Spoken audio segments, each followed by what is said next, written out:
What we want to do is go and look at each of these damaged areas and see if there's any metal. If there is, you're going to need to apply, self-etch primer, epoxy primer, or a direct to metal primer.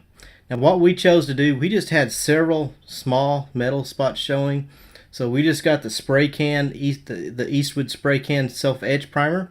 Now what self-etch is, it's a primer that has acid in it. It bites into the metal and it provides corrosion protection.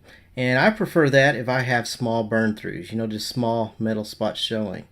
Now if I had sandblasted this or stripped down to metal or had a lot big metal spots showing, I would probably, just my preference, rather prefer epoxy. But in this case, just the small spots, we put the self-etch, allowed it to flash, and then we could apply our primer surfacer. Now let me stop and talk about flash just for a minute in case you're kind of wondering what I'm talking about. The flash time, basically all that is how long you wait between one coat and another.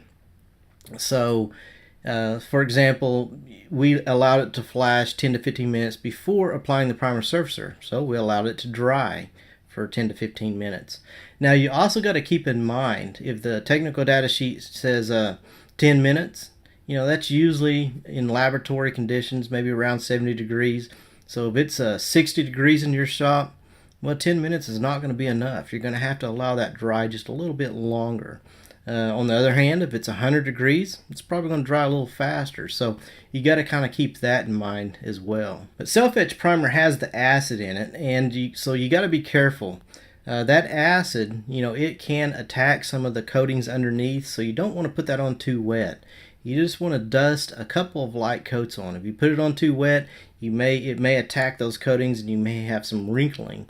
So we'll just apply light coats, and that way you'll be a lot safer and not take the risk of wrinkling some of your undercoatings.